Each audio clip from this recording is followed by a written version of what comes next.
Bonjour à tous et bienvenue sur la chaîne de l'Élastique. Alors aujourd'hui je vais tester un nouveau format, on verra bien si ça marche ou pas, je verrai si c'est pas trop chiant ou pas trop long. Ok. Donc j'attaque la vidéo du jour, ça va être Olivier Véran. On démarre directement dans le vif du sujet. Et dès les premières minutes, les journalistes lui disent 64% des Français estiment qu'il cache des choses. Donc, on ne va pas écouter sa réponse. Elle dure 1 minute 30 et pour jouer du violon et sortir du baratin. Donc, vous, comme moi, on sait très bien qu'ils disent des conneries. À 7 minutes 30, on peut s'apercevoir qu'il y a un journaliste qui lui pose la question suivante. Mais ça veut dire, Olivier Véran, qu'aujourd'hui, les soignants qui sont confrontés dans les établissements hospitaliers ou en ville à des patients atteints de coronavirus ne sont pas suffisamment équipés, protégés et peuvent donc, comme ça semble être le cas en l'espèce, contracter la maladie eux-mêmes. Et on va écouter la réponse du ministre de la Santé. C'est que la plupart des soignants qui vont contracter la maladie virale ne vont pas la contracter dans le cadre de leur mission hospitalière, mais en dehors des missions hospitalières. Vous n'avez pas compris? On va réécouter. C'est que la plupart des soignants qui vont contracter la maladie virale ne vont pas la contracter dans le cadre de leur mission hospitalière, mais en dehors des missions hospitalières. J'imagine, les gens qui travaillent dans les fonctions hospitalières, quand ils entendent ça, parce que, comme vous allez le voir, l'interview a duré presque 1 heure. Et ça a duré, la réponse, ça a duré 15 secondes. Ok? 15 secondes sur 1 heure. Ça va échapper au tout à chacun, tu n'entendras pas cette phrase. Tu n'entendras pas cette réponse. Mais pour entendre ça de la part du ministre de la Santé, c'est qu'il se fout de la gueule du monde. Si les professionnels de santé sont malades du coronavirus, c'est à cause de leur faute et en aucun cas à cause de leur boulot. C'est-à-dire que si le médecin il est à l'hôpital en train de trifouiller aux malades, il se fait contaminer, eh bien c'est pas à cause de ça qu'il est malade, c'est parce que c'est sur la route pour aller chez lui, pour aller se reposer qu'il est tombé malade. Ça, c'est vraiment de la couille. Comment voulez-vous qu'on ait confiance en ce type de personnage?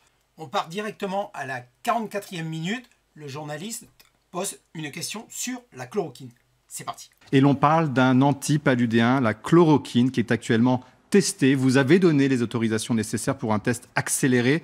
Est-ce que vous pouvez nous dire, Olivier Véran, si jamais l'effet est avéré, qu'il est bénéfique, en combien de temps l'ensemble des malades pourraient en bénéficier? Il nous dit dans un premier temps qu'il a donné l'autorisation pour l'utilisation de la chloroquine, mais on sait très bien, avec le professeur Raoul, lui n'a pas attendu d'avoir l'autorisation. Il a déjà fait ses essais cliniques. Ok, le mec il dit je vais donner l'autorisation pour faire les essais, mais ils sont déjà en route. En fait, les mecs ils sont en retard d'une guerre là. On va écouter à la 3e saut de cabri, qu'est-ce qu'il nous dit? À l'heure à laquelle je vous parle sur la question de la chloroquine, que vous citez, avec toute la prudence que j'ai indiquée hier, je le redis, ce ne serait pas la première épidémie. C'est chiant. C'est chiant, les mecs, ils savent pas. Une interview qui dure 1 heure pourrait durer un quart d'heure, sans déconner. Ils nous cassent les couilles. On continue, l'espoir, il nous dit un petit peu plus loin, l'espoir.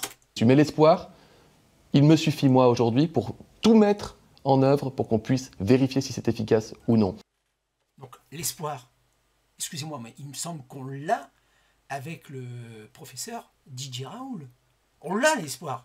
Donc là, il faut qu'il sorte les doigts du cul pour donner tout ce qu'il faut au professeur pour mettre en route ce processus dans l'ensemble des hôpitaux et des cliniques en France.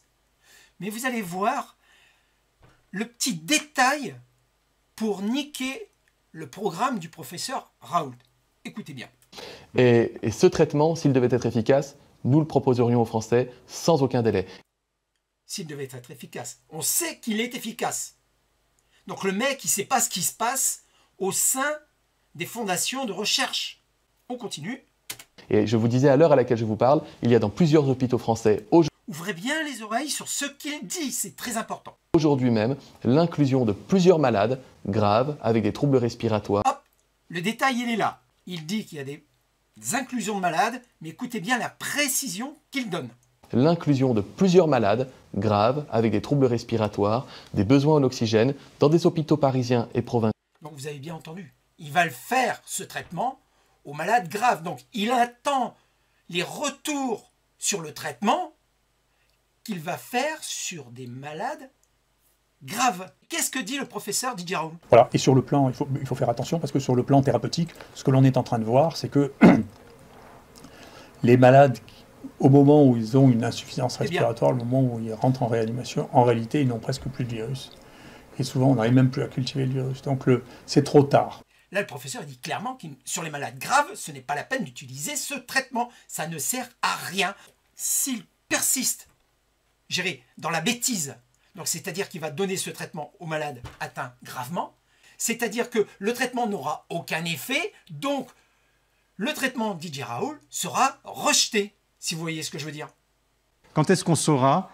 Et à ce Ben- moment-là, est-ce qu'il y a la capacité en France donc de le produire massivement? J'ai dit que nous aurons des études solides qui nous diront si oui ou non c'est un bon traitement. Si Donc ça, la réponse à cette question, il l'a, puisqu'il ne veut pas écouter le Didier Raoult. Donc on va aller plus loin encore.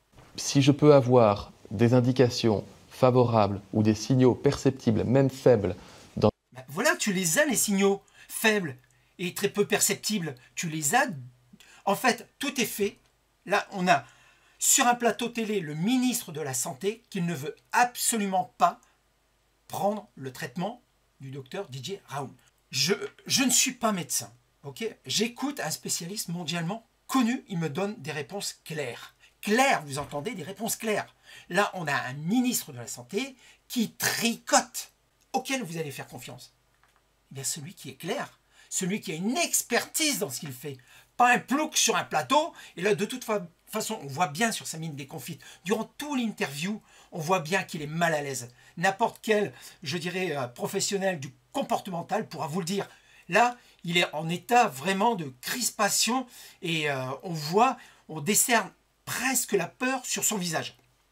Alors, les protocoles plus loin, il aborde les protocoles. Qu'est-ce qu'il nous dit sur les protocoles? pour cela il y a des protocoles. 24 heures de délai de réponse pour le protocole du professeur Raoult. Mais celui du docteur Raoult, bah, ça fait je crois que ça fait presque 3 semaines maintenant qu'il a mis en route son protocole. Et là, le mec, il dit au bout de 24 heures, de toute façon, on donnera le feu vert. Donc là, le gars, il dit n'importe quoi sur une chaîne de télé. Donc ici, le journaliste pose la question concernant ceux qui passent devant les autres, tu sais, devant la file. Hein. On va écouter. Armel Vautreau, par exemple, nous dit public prioritaire comme les députés, les ministres ou anciens ministres, parce que les vrais gens, même symptomatiques, eux, on leur refuse le test. Pourquoi ce 2 poids, 2 mesures? Les gens se demandent pourquoi il y a des passe droits. Lui, qu'est-ce qu'il dit? Ben non, il n'y a pas de 2 poids, 2 mesures. On s'impose les mêmes règles. Non, en réalité, c'est totalement faux. Les mecs, ils sont sur des plateaux, putain de bordel de merde, ils n'arrêtent pas de mentir en direct devant les télés, quoi. On sait très bien qu'il y a des passe droits. Il paraît qu'il y a des célébrités qui vont à la cité, pas la cité, à la clinique du professeur Didier Raoult pour se faire traiter. Ok? Ils y vont en loose day, sans prévenir les autres. Donc, qu'est-ce qu'on a un petit peu plus loin? Alors ici, une question simple, il va donner, ça sera la seule fois de toute l'émission où il donnera une réponse en 8 secondes. On écoute la question, on écoute la réponse. Reste la question des Jeux Olympiques. À ce stade, ils sont maintenus. Est-ce que vous, en tant que ministre de la Santé français, vous souhaitez, vous demandez qu'ils soient suspendus? Est-ce que vous vous imaginez, vous, envoyer des athlètes français aux Jeux Olympiques? Alors, est-ce que j'ai vocation à demander la suspension des JO comme ministre de la Santé? Non. Est-ce que je me vois envoyer des athlètes aujourd'hui au Japon ou leur demander de se préparer dans de bonnes conditions? La réponse est non. S'ils pouvaient tous répondre aussi clairement, mais putain, qu'est-ce que ça serait du bonheur, quoi. Avant de nous quitter, je vais vous faire réécouter une vidéo du docteur Didier Raoult et écoutez bien ce qu'il dit.